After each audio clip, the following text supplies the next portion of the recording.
Oke. Siapa bang namanya? Ajar bang. Kenalin, nama gue Rafa ya. Jadi ini nih kita sekarang mau nanya-nanya aja.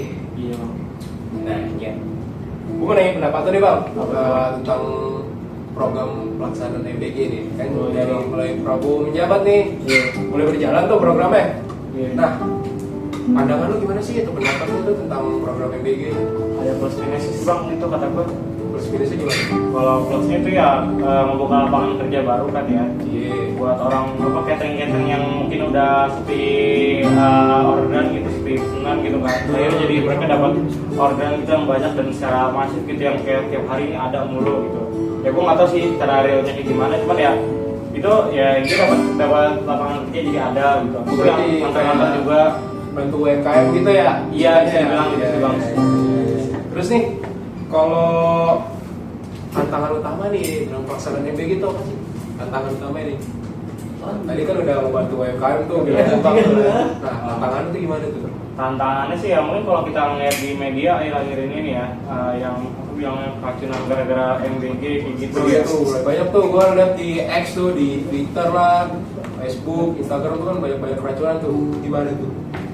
Tadi.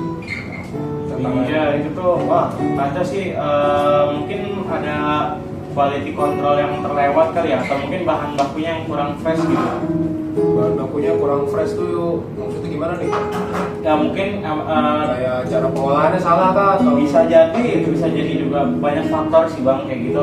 Entah mungkin bahan bakunya ini nyampe ke cateringnya ini memang udah keadaan yang kurang seger, abis itu ditambah ngendep di situnya makin lama lagi sampai tunggu dimasak, itu kan bisa jadi bang. Iya sih, jadi orang bisa ini bahkan nggak semua orang cocok juga makan kayak gitu. Kalau bisa ada juga sih yang bisa by request gitu kan, kayak misalnya alergi ini nanti diganti sama ini, cuman kan nggak setiap orang bisa sama gitu. Ada juga mungkin yang kagak ngomong gitu, akhirnya malah bikin media gitu ya. Soalnya emang kasus keracunan banyak bang kalau kita lihat. Banyak sih, banyak. Aku juga lihat kemarin tuh sampai ada kejang-kejang sih di Instagram gitu gara-gara keracunan ya. Terus gue mau nanya lagi nih, kalau cara melibatin MBG nih sama kearifan lokal lu gimana ya, kayak ya budaya atau gitu kearifan lokal kita jadi dibahas sama program MBG ini gimana sih? Kalau kearifan lokal menurut lo nih gimana dulu bang? Kearifan lokal menurut gue nih ya kayak makan khas daerah gitu-gitu. Terus ya dari daerah-daerah gitu kita kearifan lokal kita sampai ke MBG. Nah itu menurut lu gimana kan? Oh itu bisa banget sih bang. Gue sendiri kan ada keluarga kan dari Ambon ya. Kalau di Ambon tuh ada namanya ikan kuah kuning, dan di Ambon itu kan ikan seperti limpah ya di sana ya. Nah itu tuh ini bang, bisa lah itu lebih diperdayakan gitu, nelayan di sana juga. Habis itu untuk membantu nelayan atau petani-petani di tingkatan yang lebih kecil lagi. Gitu, jadi mereka ini kan ada tuh yang misalnya kita sering dengar nih mereka jual harga ke pasar gitu, harganya anjlok banget.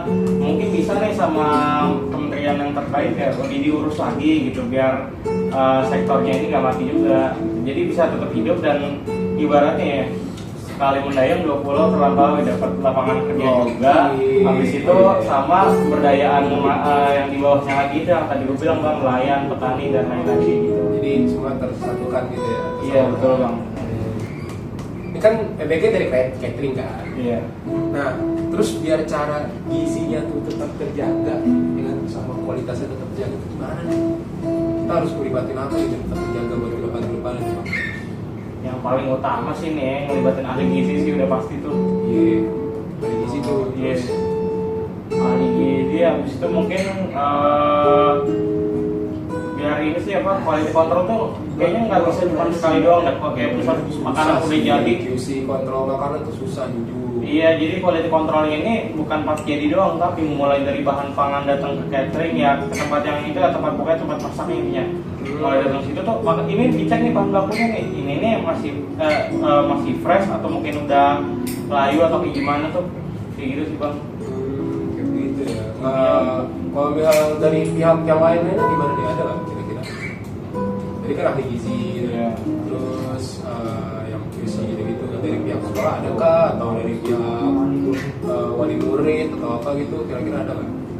Sebenarnya bisa banget bang kayak gitu, cuman kalau kita ngeliat akhir-akhir ini yang banyak pelajaran gitu kan jadi ini lagi ya apa namanya resiko juga kan ya. Resiko juga sih bisa. Iya kan mereka kan cuman apa ya ibaratnya terima jadi ya terima program dari pemerintah kayak gitu.